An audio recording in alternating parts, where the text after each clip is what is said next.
Hi YouTube, what's up? Yugioh 101 here. Just bringing you guys a deck profile of a deck that I'm playing with right now. I saw my Paleozoics built, and that deck's already proven, and thank God is doing really well. So I just want to play with some other decks, and it's a deck that still abuses Toad, because that card is just way too broken. But I'm just gonna go through the deck list, and I'll explain to you guys only a couple of things, just because it's really late right now. I'm trying to go to sleep, but just a couple of things. And other than that, we can see where this video takes us. So let's get into it. First card, Rescue Rabbit. So now you know that we're probably playing some normal monsters. Rescue Rabbit, really good inside this deck. Then you play 3 Aqua Madoor. So this guy's like your main engine of the deck. The main reason being is that he's the only water normal spellcaster that's 4-star in the game. Period. So he's rabbitable, and you could also spam out gigabytes off of him, which is really good. And you could abuse like things like Chocolate Magician Girl, Instant Fusion with him. There's so many things you could do with him that's really abusable, and he's 2,000 defense, which is really good. Next you have 310 Goldfish. He just fuels the water theme, very much so, and the rank 4 theme, so that's really good. 3 Gigabyte. He's really broken in this deck just because of the spellcaster situation. If you open up with like a water spellcaster in him, it's just infinitely good. Like if you open up water spellcaster in him and Instant Fusion, it's pretty much double Bahamut, double Toad, and that's ridiculously good. So, and those kinds of hands happen quite a bit. 3 Trick Clown, or sorry, Hat Tricker. Pretty much, you're almost always going to have 2 monsters on board, if not just at least one of your opponents and one of yours. He's really good going second as well to break certain boards. Like, you don't even have to use your normal summon. Like, you go him and then Gigabyte. Exceed for rank 4, and if it's something that's putting on pressure to your opponent, they'll be forced to strike that, and your Bahamut will be able to get through, because they won't have any more back row. So he's really good to bait. And randomly, if people are playing like the Nurse Burn deck, this is really strong against that as well. 2 Trick Clown. I play that in correspondence to 2 Chocolate Magician Girl. He's like the only level 4 that's not water that I play besides Hat Tricker.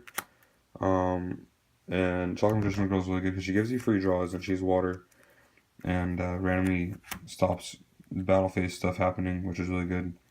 So yeah, this is just a free rank 4 right here with a +1, so that's really good.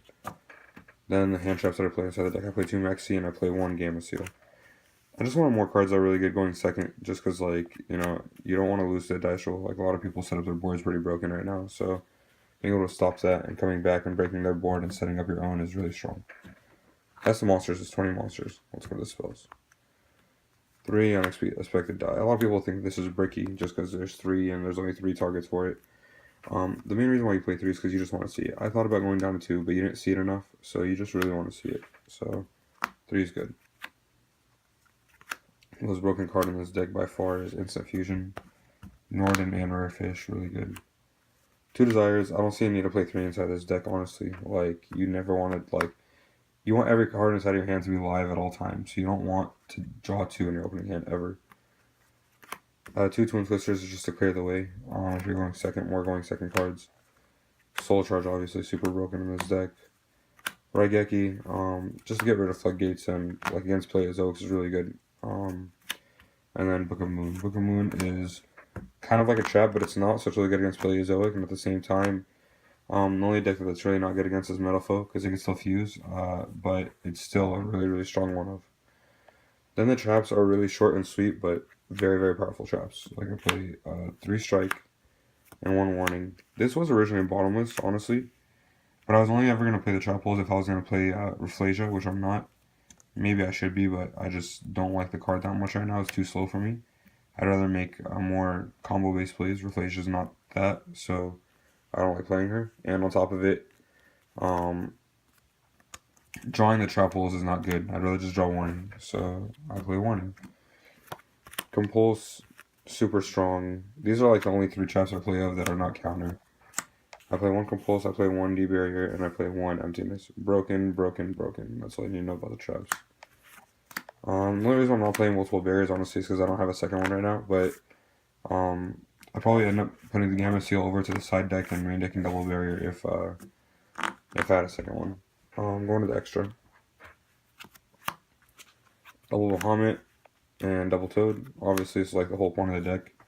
It's just a rank 4 toolbox that circles around these guys. Your ending board in most games is going to be like a King of the Feral Imps, 2 Bahamut Sharks, and 2 Toads. A lot of the time. And if it's not that, then it'll be like 2 Bahamut Sharks and 2 Toads. Or a Bahamut Shark, a Toad, and like some back row. That's just opening hand, which is really good. And then the rest of the rank 4 toolbox. You play 1 Rhapsody. I think that he's really, really good. He's really crucial against a lot of decks. People don't realize how underrated Graveyard Disruption is this format. Dweller, super important. Emerald. Oh, another thing about Dweller. Dweller is really good in this deck, especially because all your guys are water. So if you're able to keep a Gigabyte under him, and he boosts all your water guys by 500, so your Bahamut becomes 31, your Toad becomes 27, so you're not so much at risk to have to just negate anything with Toad, just because him being at 27 makes him pretty hard to run over outside of like Utopia. Um, so Utopia the Lightning, that is, so that's still really good. Emerald, there's a really cool plays with him to bring back like an Aqua Madoor and X8 with. Castell, amazing card. Down Dire, obviously. Trapeze Magician, there's a lot of spellcasters in here, so he's broken.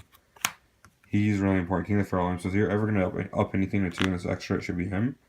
And he's really good. Utopia Lightning. 1 Norden. And the last card is a rare fish. I just don't have rare fish on me right now. Sorry, guys. But yeah, that's the deck. And I hope you guys enjoyed it. Comment, like, subscribe. I know I haven't made a video in a while, but I'm trying to get a little bit more consistent with that, guys. If you guys can get my sub count up, that'd be really, really cool. I'm trying to bring you guys as good of content as possible. But at the same time, just I'm still living life. I'm going after a lot of things educationally and things like that. So I'm doing my best. But yeah, if there's things that you guys want to see in particular, please send me a message and see if I can get it. Otherwise, take care of yourselves. Merry Christmas to everyone. And God bless. Take care, guys.